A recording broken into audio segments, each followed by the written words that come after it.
హరి ఓం.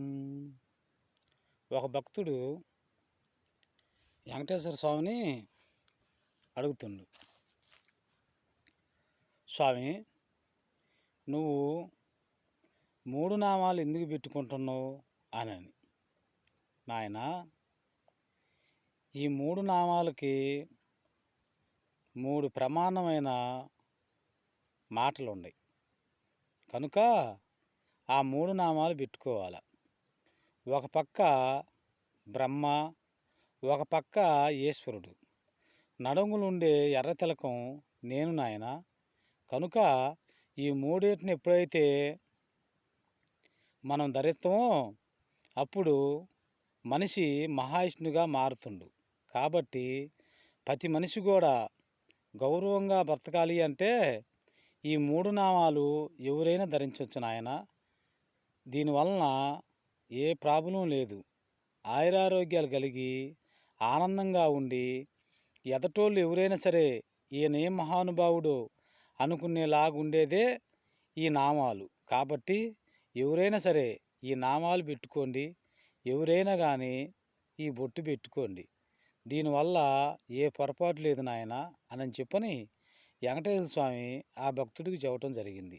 స్వామి, ఎంతలావైనా బాధని నువ్వు తీర్చేస్తున్నావంట, ఏ రకంగా అని చెప్పని అడగ్గా, నాయన నా పనే అది, చూస్తూనే ఉండవుగా, 24 గంటలు నిలబడి ఎవరికి ఏ బాధలు ఉండయా ఆ బాధలని తీరవాల అడిగిపోయి అని చెప్పని కోటి కన్నులతో చూస్తూ కోటి చెవులతో వింటూ ఈ ప్రపంచాన్ని సాగిస్తున్నా.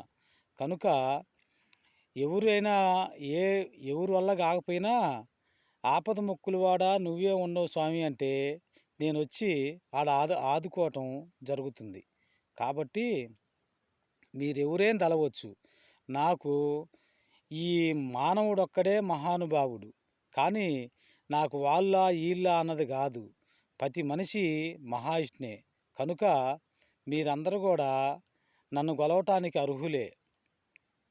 స్వామి, నీ మీద ఒక పాట పాడాలనుకుంటున్నా స్వామి, పాడు నాయనా.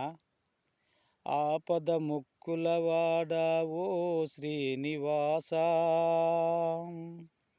ఆపద ముక్కులవాడా ఓ శ్రీనివాస, అడుగడుగున కాపాడే తిరుమలగిరివాస శ్రీనివాస.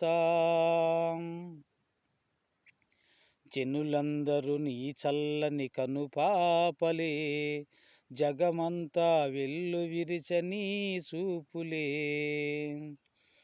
జనులందరూ నీ చల్లని కనుపాపలే, జగమంతా వెల్లు విరిచని చూపులే. నిన్ను నమ్మిన దీనుల కన్నీటి పిలుపు వినగా, స్వామి కొండపై నిండుగా కొలువయ్యున్నావా. ఆపద మొక్కులవాడా ఓ శ్రీనివాస, అడుగడుగున కాపాడే తిరుమలగిరివాస శ్రీనివాస. స్వామి, నీ సేవ చేయటం మహాభాగ్యం. కనుక ఇది సర్వజనులు విని ఆయురారోగ్యాలు పొందాల్సిందిగా కోరుతున్నాం.